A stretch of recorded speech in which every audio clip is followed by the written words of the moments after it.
Go ahead and do a basics of building. I've already got a couple of roads over here. This is one of my side projects. This has nothing to do with Civ. This has everything to do with me making really obnoxious dungeons.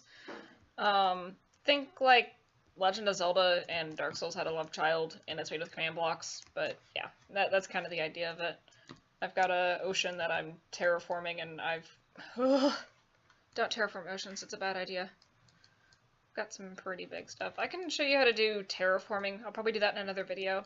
It doesn't really apply to Civ, seeing as if you're doing a massive mountain terraforming project in Civcraft, you should probably just commit suicide. Don't actually, that'd be bad. It's not going to be healthy for you, though. So I'm going to actually show how to do European style building, because everybody only thinks that I build weeb shit. I don't. So the first thing you want to do is you want to decide if your building is either on the evens or the odds. And what this means is a building like this, where you have a clear block in the middle. This is called being built on the odds. It's an odd number of blocks across. Now if I were to put this over 1, well, that certainly changes it, doesn't it? Now I've got 2 blocks in the middle. This is called being built on the evens. Not one way is wrong or right, it's just a matter of preference. I like building on the odds better.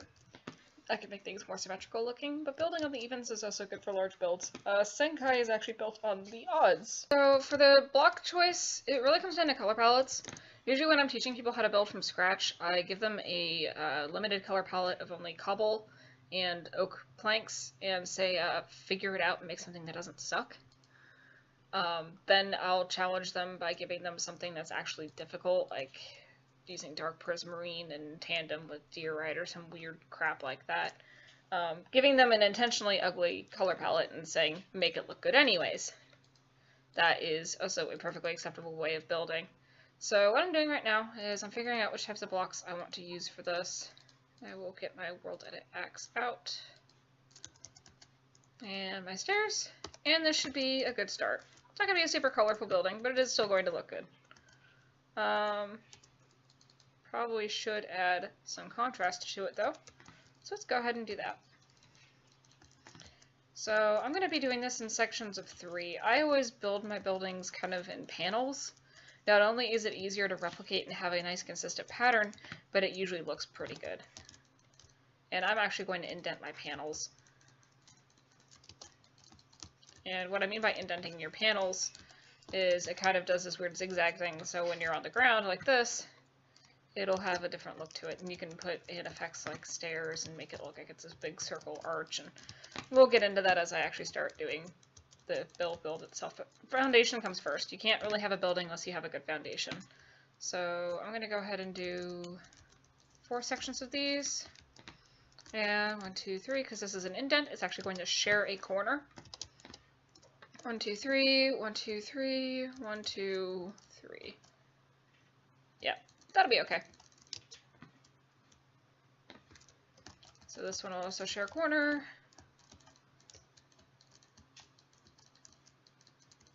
Share the corner.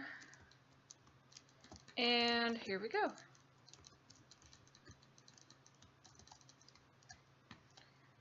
So now from here, I'm not really quite sure if I want to do the andesite on all of these sections.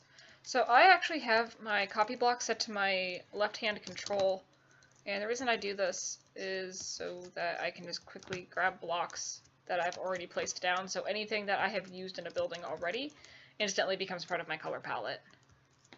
So now we're going to have to figure out where the hell we want the door on this thing, and I already screwed up. I put it too close to the road.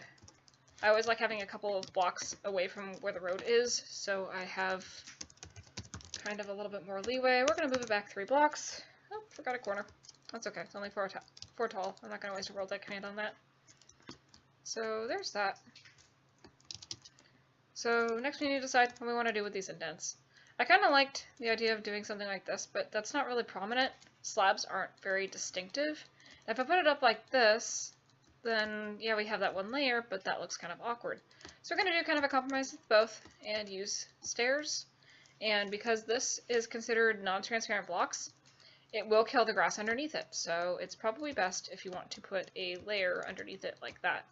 Not only does it allow you to tie in your nice details like that, but it prevents you from having weird dirt spots underneath your building and it looking all weird and deformed. So I'm actually going to go ahead and do just this panel and then show you how copy and paste works. I do have a world edit tutorial. It's a little out of date. I need to update it. I haven't had time. I'm kind of just doing this building one pretty fast too, not putting a whole lot of effort into it. So if this isn't my best building, I'm sorry. My big buildings like Senkai, Needle Castle, and the bathhouse recently take me multiple months to complete, and I just have not had time for that. So now I want to give this thing a splash of color. I like the stained clay blocks a lot. They're really pretty. I typically like gray, cyan, any of these duller colors. I very rarely ever use lime or yellow. They look good in Asian style buildings, but if I'm doing a European build, they're not gonna color their walls weird yellow or lime. Unless it's inside of a royal palace, they typically didn't screw around with things like that. Some exceptions apply, always. But they typically did either a white for a Tudor style, which we're gonna kind of do a little bit of a Tudor style. Did a little interior plaster right there. And that's about it. So I'm actually not going to do a window in the panel that's next to it.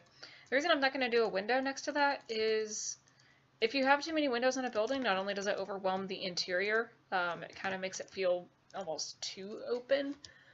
No sense of privacy, but it also makes it harder for you to get picky about how you want to do your lighting. That and what if I want this to be the door? Which it probably will be. This is a good spot for a door. So this will be a solid panel, and I'll actually bring my corner window back. So already it's starting to kind of shape up, but I don't want to do this stupid pain in the ass pattern all the way through. So I'm actually going to go and make my corner selections, stand at the relative block that I want to be able to copy and paste it from, do copy, and stand here, double slash paste, and I'm just going to keep repeating this until I get all of what I want. This is going to copy over where my underside is, no big deal, put it back in. Done. So that goes ahead and does that. We're going to tie these in with walls. Have that out here, so these will be kind of little candle torches. This here is actually going to get switched out for a staircase, which is going to come out this way. And I'm just improvising this build all over the place today. I like to do these little side gutter stairs. Europeans and any people who design roads, not barbarians. Nobody likes stepping in sewer. It's gross. Always put gutters. Gutters is good. Then it just gives it an extra layer of detail.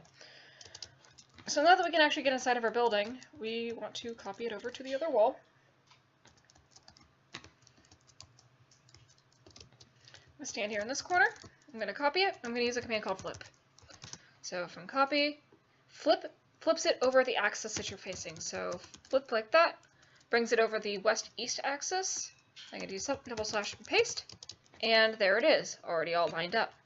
I'm going to go ahead and delete out my stair pattern here because you're not going to have stairs going off this little ledge. That's just, don't do that, it's weird. And it's also really weird to have more than one door. I've done buildings that have done that, but it's not super amazing.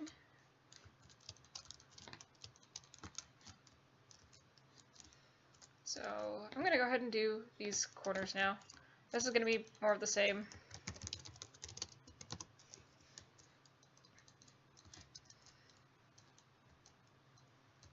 I'm actually going to alternate this. Again, I don't want to overwhelm the window. This might end up feeling awkward, so I might actually switch my windows around, but I don't like doing this either because then you can straight up see the edges and that also looks kind of weird. So this is why I typically don't build with indents. They look good. They're difficult to pull off. So say if I'm using the same dimensions like this and I don't want to have to remake this pattern, I don't have to. Fix my little pattern under here, copy it from here, and I'm actually going to rotate it. And rotating it rotates it around the axis that I was facing. So the block that I'm on, the equivalent of this becomes a rotation point. So now if I'm here, and I've rotated it 90,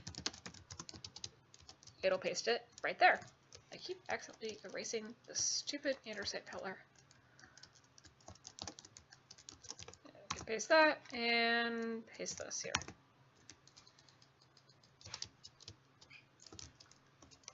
Even though I'm having to redo these pillars, this is still way faster than doing it by hand.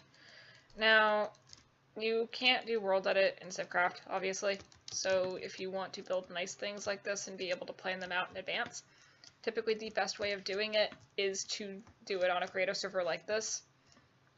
Most nations have their own creative server or have access to one. If not, there's other ones that you can. If you're not running it, make sure the admin that you have, or that you're working with, is not only okay with you uploading your own world map, because world downloading the area that you're at and building in, and building to your terrain is actually the best thing that you can do for a build. The bathhouse was actually built on a copy of the map that we have on here. It's also where I do all of my tours, because I obviously can't fly in Civ-Craft. And before people bitch, go, oh, it's not built on the server. It is built on the server. I showed it with my other tour video. So don't be a child. So I don't want to have to rebuild this again. Counting is hard. Copy and paste is my friend. But I don't want to miss doing this bottom part. So I'm going to do expand 1. And I'm going to expand 1 in here as well, so I get the back wall and the indent. Going to do the flip command after I copy it. So I'll copy it from here, copy, flip, find the equivalent, which is ground level facing this direction, and paste. There it is. No struggles. Struggles are bad. So I've been building for way too long for my own good. I actually went to college for 3D modeling and kind of just kept doing this as a hobby. I originally started building back in high school. Ooh, that was a while ago. I joined a building community, pretty good sized one. We'd actually go and do like the cinematic builds type stuff, large scale, big things. And the server closed. All good things must come to an end. So I rotated around until I finally found the Civ-Craft group, joined them. Breslau, the Prussians, actually tried to steal me when I first joined. It was pretty funny. And I ended up staying with GensoCiv-How, which is probably a good thing, because Breslau doesn't play anymore, and I probably would have either been finding another build group or would have found a different hobby. Probably would have been better for me in the long run. I need to get a different hobby. So, right now what I'm doing is I'm going to try and make this Tudor style. Tudor style buildings, sometimes they have top juts that actually kind of come out a little bit. This one I'm going to do a nook area. It's going to go from this corner, it's going to kind of stick out here 2 blocks and 2 blocks, and I'm going to keep the rest of it kind of flush. So the new perimeter for this one is going to end up looking kind of something, 4 blocks probably looks better. Yeah, we'll do it 4. It's going to look a little something like this. So the footprint of the house ends up being that. Although the true footprint of the house, the foundation it's on, is right here. So if you hear jingling in the background, I have a pet parrot. He's a little conure. He keeps me company. He's a good boy, but he likes to make noise. A lot of noise. So next I'm going to do is I'm going to go upstairs. I'm going to kind of taper this in. So I always like making it flush against the building. That way when you turn it out like that, you've got this nice little corner.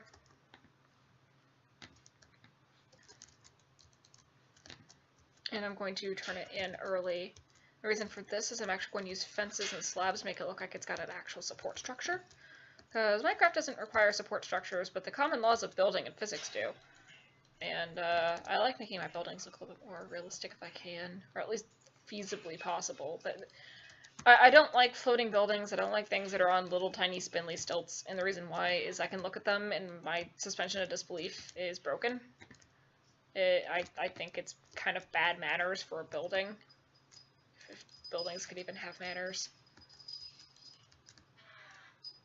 But it just doesn't look as good. So I try to keep everything looking all nice and tidy. So next thing we're going to do, this is actually going to get replaced with the slab. That way I keep the curve going, like that. I might do some slabs here as well. And this will give it a little bit more depth. These side ones are solid, so I'm going to keep them solid just like they're parallel. And go like that. And slab this corner. So this part here is also going to be slabs, but it's going to be the oak slab, so it corresponds in with the stairs. I'm going to have it be like that. And there. So this way it alternates.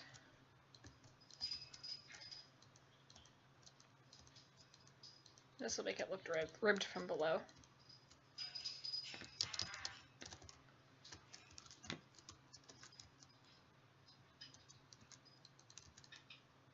Like that.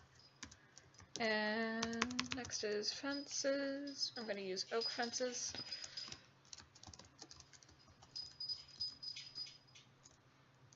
Fences usually make things look a little bit more detailed. Kind of makes it look more like it's got a support structure to it.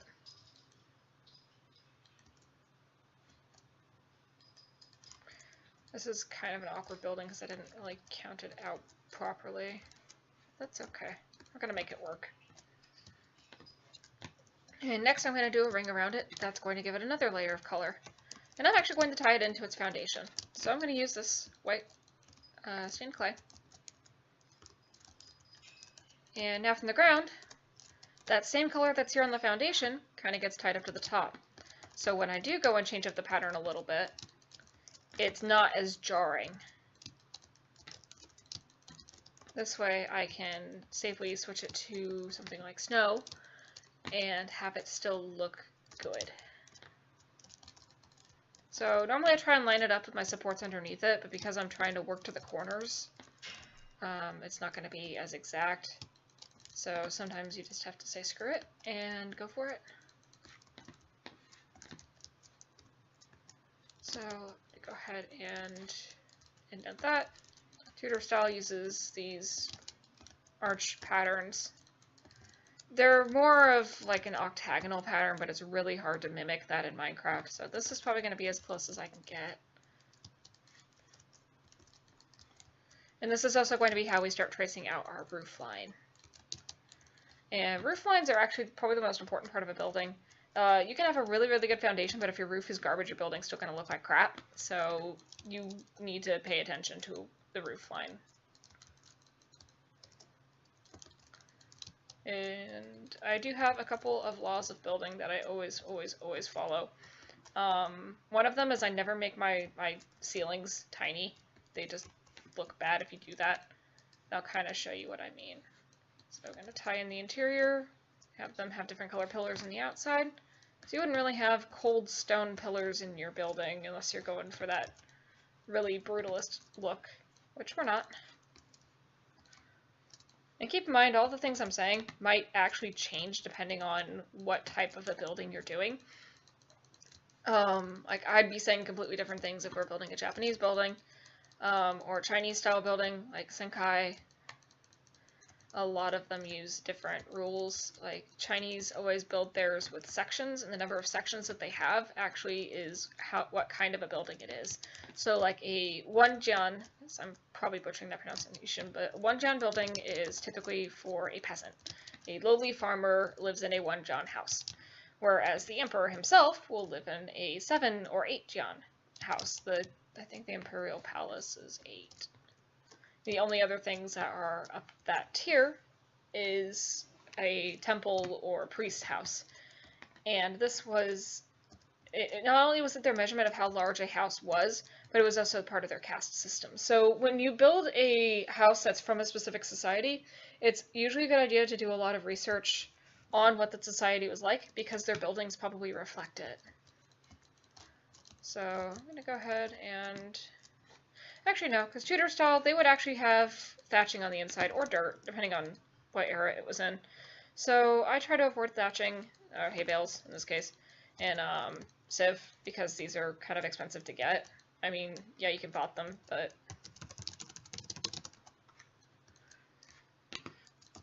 it's just not as good. Also, it tends to be pretty bright, but we've got a bright interior going with the white stained clay, so we can get away with it.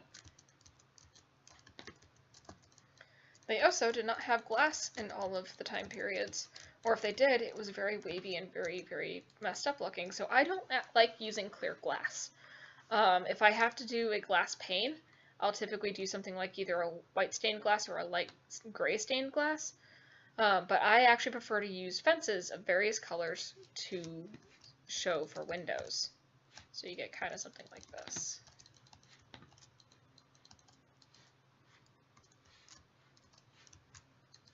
These are actually going to be solid. Grab that window again, and put them all in. It's really just a personal preference thing. You could easily pull this off with a with glass. I don't think it would look as good, but building is kind of all in the eye of the beholder. There's no right or wrong way to do things other than, you know, too tall dirt hut in the middle of nowhere with a suicide pillar next to it. Please don't ever build things like that. Be a better person. So I'm going to use quartz. We're going to assume that we have the wealth to build with quartz for this. And we're going to go ahead and do that. So this one's actually kind of off-center. It's going to drive me batty. I'm going to kind of correct this by doing that. And it's going to mess up everything else because I can't count. This is what happens when you have one side built on the odds and the other side built on an evens. It's bad. Bad news. So I guess I'm just going to have to figure out a different pattern here. So this one's here is catered to this side.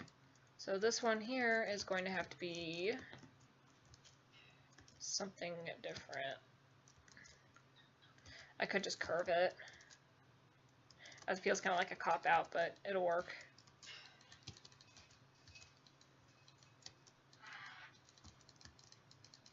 So we can do that.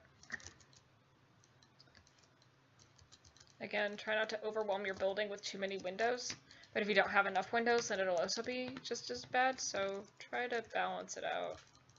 These are well enough spaced out that I can just punch windows in all of them. This is going to be kind of a little attic area, so it's going to form a ring, and I'm going to go like that. I can kind of incorporate this part of the building into the other part of it. So like that. And we'll use spruce. If we all use just one type of material or one type of wood, it gets really, really monotonous looking. And that's also gross. Don't ever build with just one material, especially if you can get away with not doing it. Having it all be one material looks pretty nasty.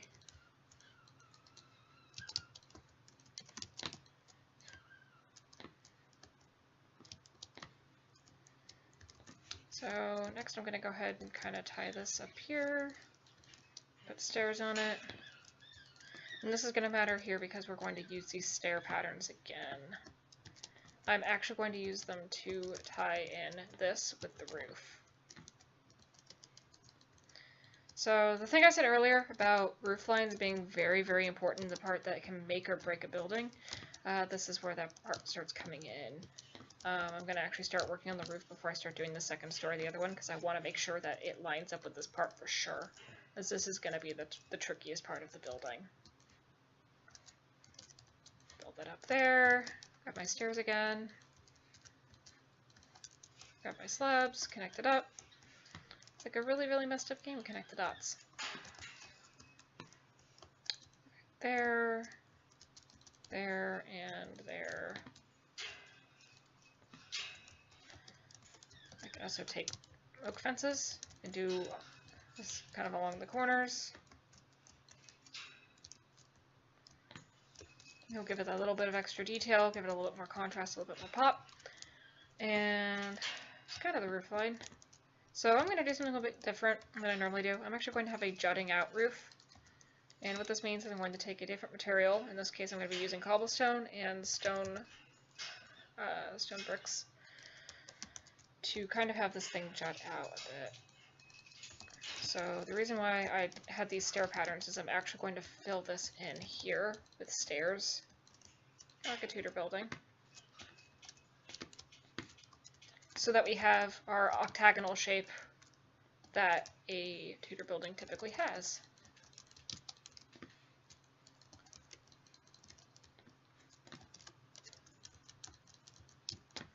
It ends up looking a little bit something like this. Now, these two roofs are actually not at the same height, so I'm going to be beveling this into the other one, meaning I'm going to make this be the dominant roof. I'm going to build it first, and then I'm going to cut this back into it.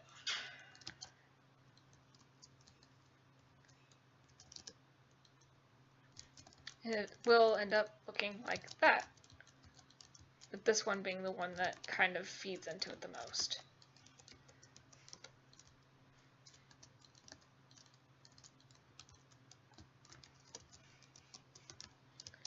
Now, the ending of it's kind of boring. It also doesn't look very good, so I'll show you a little trick that I do for European buildings. That's pretty cool.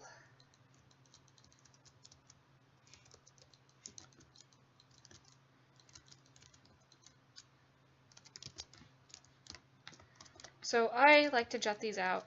I'll go 1, 2, and this will go out 1, 2, 3.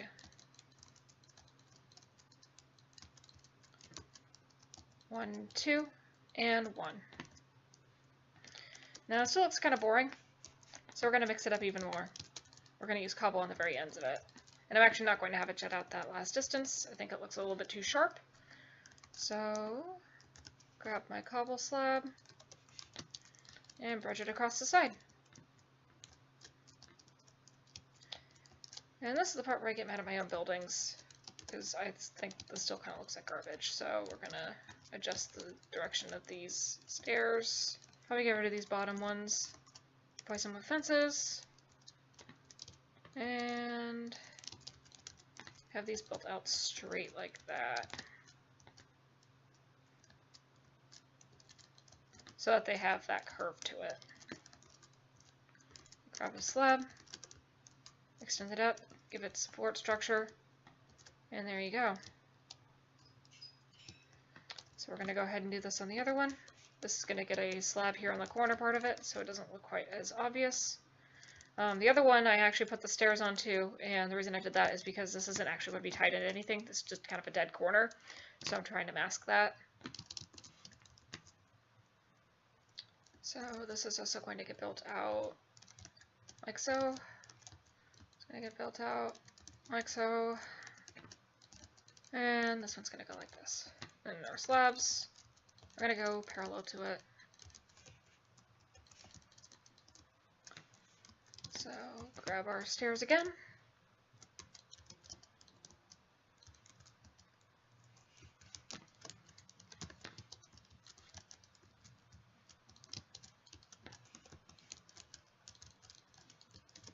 And this is also going to be a dead corner, so I'm also going to use stairs for this one.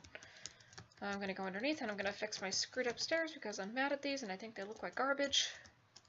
We don't actually need to have these here. This ended up actually looking good without them, so we'll go ahead and kill those. Put those in the corner. And bring out our slabs to show that we have support structure. That oh so important thing that people forget buildings need. Put in some fences. Make it look like it's a little bit more supported. And there's that side.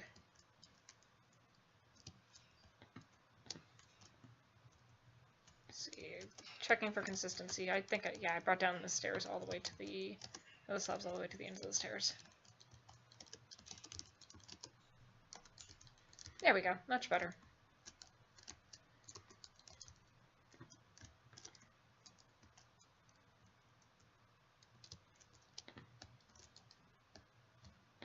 So there's that roof, and since this is going to be our main one that we tie into, we're going to start over here now. I actually don't like the height of this. I'm going to line it up with our other height, and I'll kind of show you why here in a minute. So I don't want the ceiling to be too low. I already have the windows at eye level, which I don't do very often. Normally I like having a sill, but in this case it would make it look too short. And I would rather have it look good from the outside with tolerable messed up windowsills on the inside than have it be on the outside. Although ideally, I can also just move this up one. So we might fix that here in a bit. So for World Edit screw-ups, if you're like me and you mess up everything you touch, at least a dozen times, make a huge selection, like so. Make sure we've got all of our parts encompassed. Do the same thing over on this end. Make sure that we're parallel with the shadow.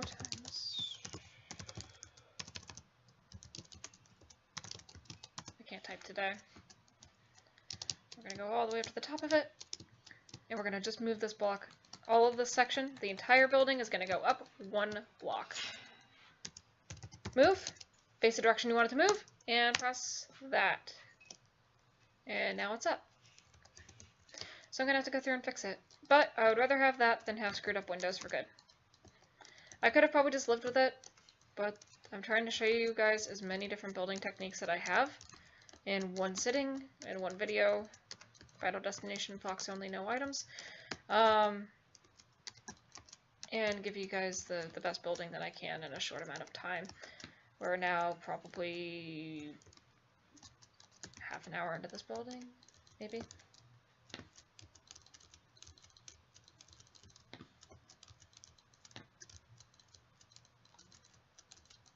So from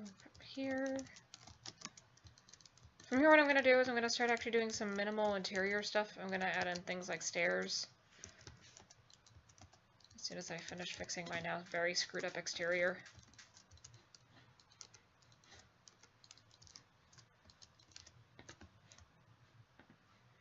But all in all, this is much easier than scrapping the building and rebuilding it.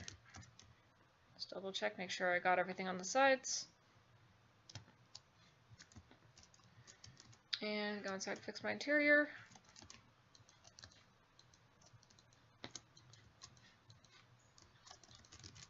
And there you go, a slightly less screwed up building. With not a whole lot of extra work having to be done for that. So I'm going to go ahead and build in my frames, as I was doing beforehand.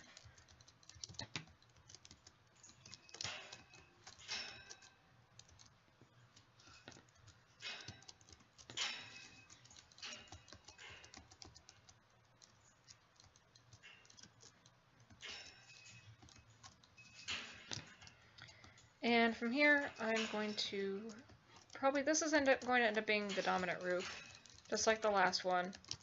I'm going to start building this up, and I will actually have some parts of it that eve out, but it's going to be a lot easier to add those in after I'm done doing the main roof.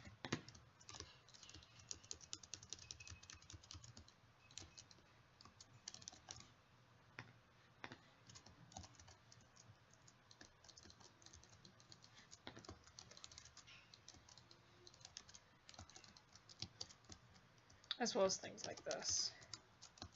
So I'm going to just copy and paste this, stand on the top, copy, put one down, paste, and paste. So much easier. Probably doing stairs in game was actually this easy. It's not. Doing stairs is terrible. Stair roofs are the worst, but they look so good. Copy that, and do the same thing. Take it up to the same height as before. These are the same height.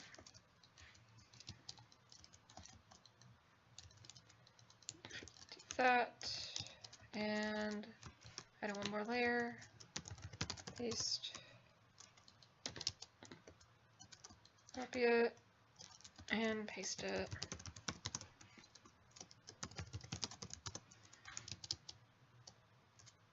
Add in the slabs to kind of flatten out the roof, because Tudor style buildings do not have steep roofs. They don't have the distinct angle at the top. They have distinctly flat roofs. So now we get the trouble of closing up this hole. This is where it kind of ends up becoming like a puzzle game. You have to figure out how to make it good without sacrificing your design. So I'm going to try and bring this out as far as I can. Make sure I don't leave any of these holes. But at the same time, I don't really want to have a lot of hard angles if I can help it. So I'm going to go ahead and indent that in. Bring this out to here. I also don't want to overshoot the part of the roof that corresponds to this. That's on the other side. I don't want this to look like it's misshapen and lopsided on one end. So this is actually going to be where this part of the roof stops, and I have to make this part the dominant roof. So now this one's going to get built out. I'm going to make sure it connects up here to the side. Grab my slabs again. And there is a complete roof. But it looks boring. You're right, it does look boring. So we're going to go ahead and add some stripes to it to kind of show off the sides of it. We're also going to do our juts that we did on the other side. But I'm going to do these in sets of 2 because this is a larger roof. So because this is so large, I can get away with doing it 1, 2, 1, 2. That, I don't want those going way too far out. The roofs that go really, really far out end up looking very Nordic, and I actually do have a town that I've built on here that could pass for Nordic, so I'll go show you that here in a second. Just finish putting this on.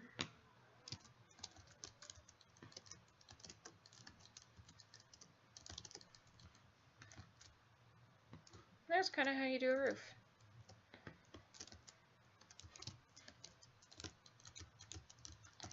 So, this town over here, this is what I mean by roofs that end up looking Nordic. They've kind of got a jut out that goes a little bit farther. A lot of Norse or Northern European buildings have these distinct horns onto them. But the big buildings that I'm talking about are the ones that are way back here in the back, these cathedral-esque master houses. This is a town I designed for like an RPG type thing. But these are not only their arches are built on the odds, so I can get that distinctive point on them, but the whole building is actually built on the odds, so it's nice and symmetrical. This is actually a church. It's a really simple church, not really anything majorly complicated. This is based off of the Russian style of cathedral. I've got the little onion domes on it. Not very big, but it does look nice. I do like Russian architecture, it's pretty. So, that's what I mean by, if you're doing a Tudor style building, you gotta be careful to have these points, because otherwise your English is gonna turn Russian on you, and it's gonna start yelling something about bears and Soviet memes. So I'm gonna go ahead and teleport back to where I was working. Way back over here. On the opposite side of my map that I'm working on.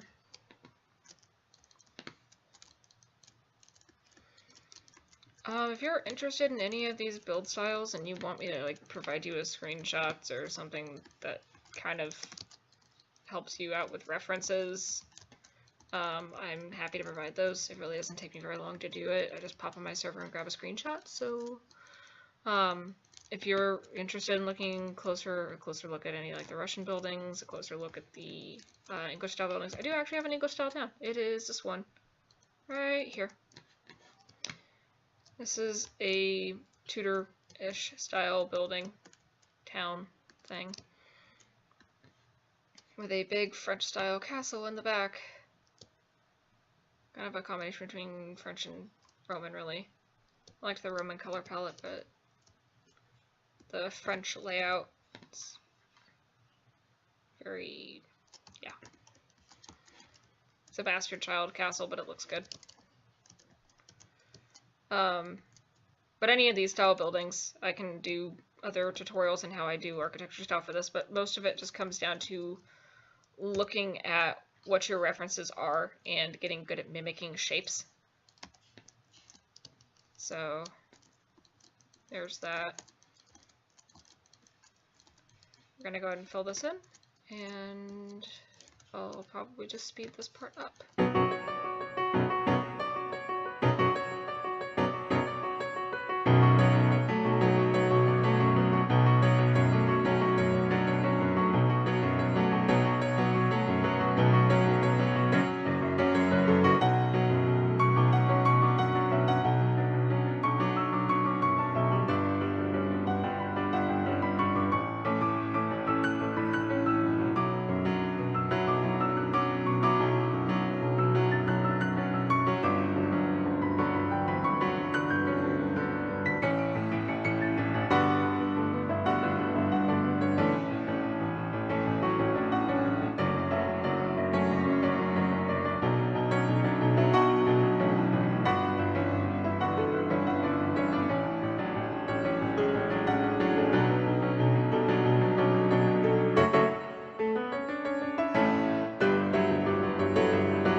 Alright, well, barring internal details as far as like furniture and stuff goes, that is basically how I build every building.